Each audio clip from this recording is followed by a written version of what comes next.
Yeah. Good evening, everybody. Match 27 of the 1979 Cricket World Cup being played in Sri Lanka was played today. The penultimate match of Group 1, England versus Pakistan at Colombo.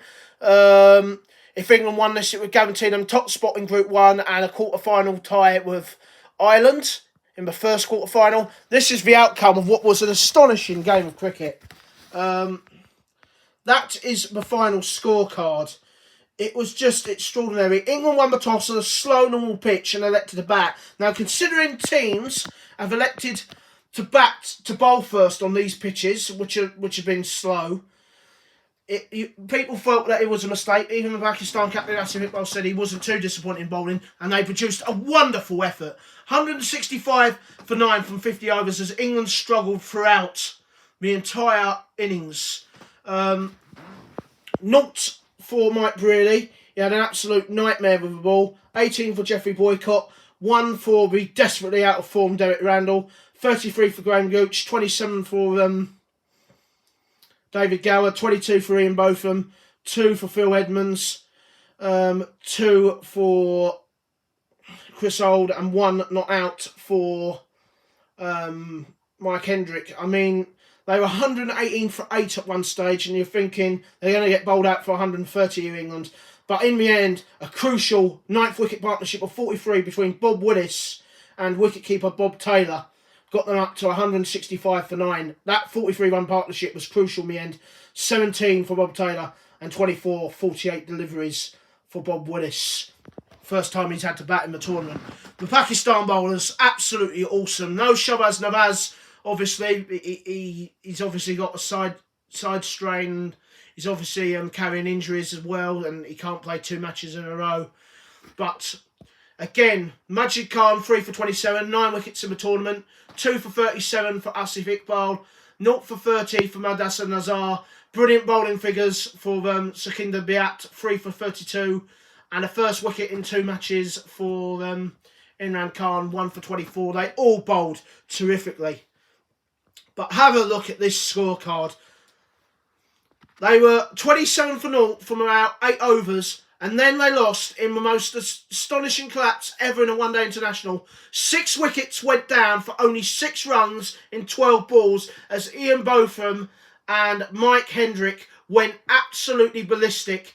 They just took wickets just fell unbelievably in no time. 6 wickets in 12 balls from those 2 bowlers. 7 for Majid Khan, who continues his poor form. A first real failure of the tournament for Sadiq Mohammed, 18.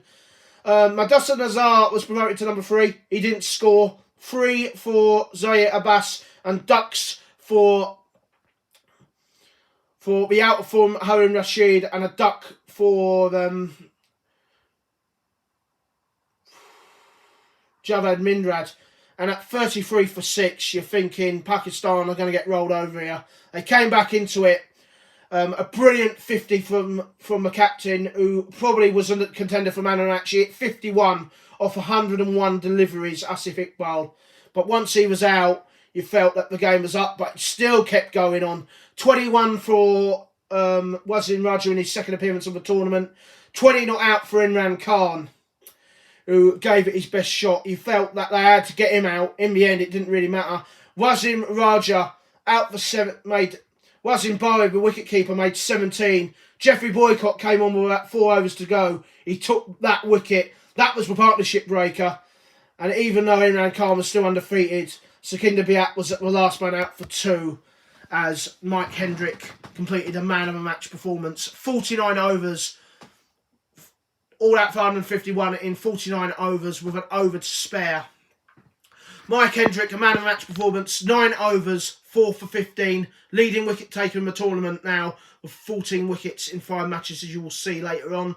1 for 38 for Bob Willis, a bit expensive considering, but he won't. But he ended up on the winning team. 1 for 28 for Chris Old, 8 for 0 for Phil Edmonds, still yet to get a wicket.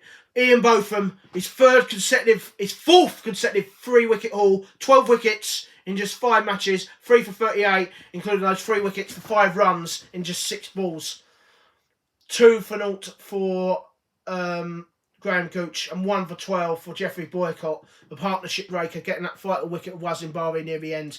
Sensational game of cricket. England somehow have won this match after winning a toss, selecting the bat first on a slow, normal pitch, which misbehaved throughout.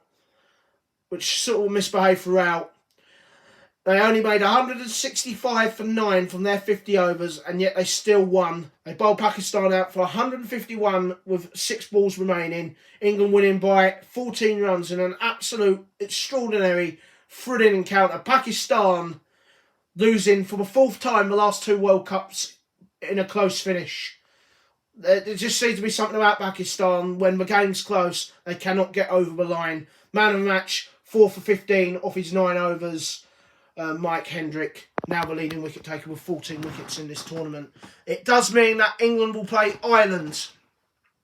England win Group 1. Pakistan, if England will play Ireland, Pakistan could still finish second, but only if Holland beats Sri Lanka. Remember, if Holland beats Sri Lanka in the final Group 1 match, India will be out of the World Cup, and Sri Lanka would finish 3rd in the table and would have a match probably against Australia.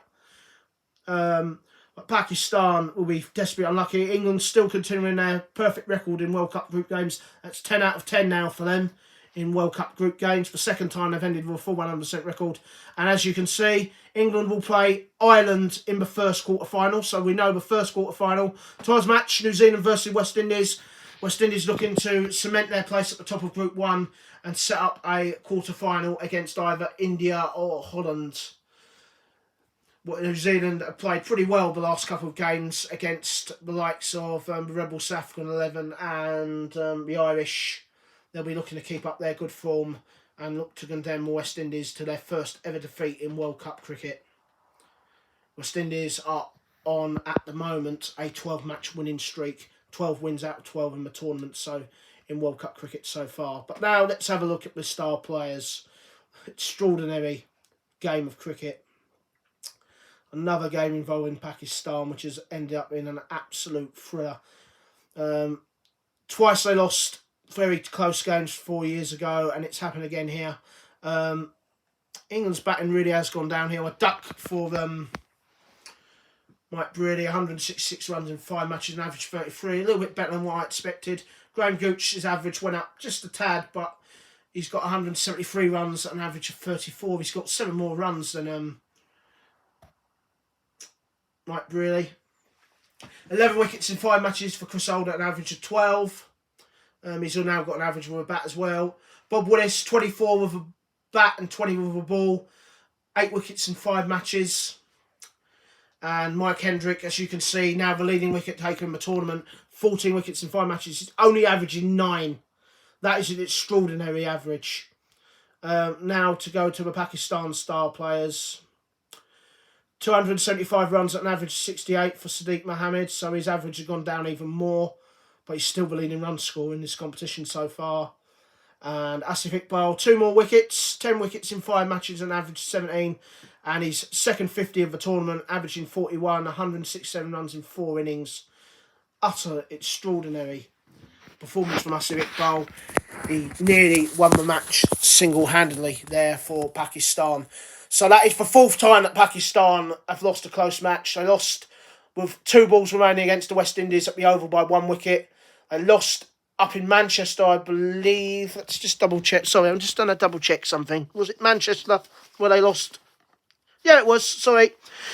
Up in Manchester 4 years ago, they lost, having scored 273 as New Zealand pulled off a record run chase to win by 3 wickets with 1 over to spare. They lost against Sri Lanka by 1 wicket off the final ball at the start of this tournament in Kandy, and now they've lost by 14 runs, having reduced England to 165 for 9. So Pakistan just seem to have this joker's instinct at this moment in time in World Cups.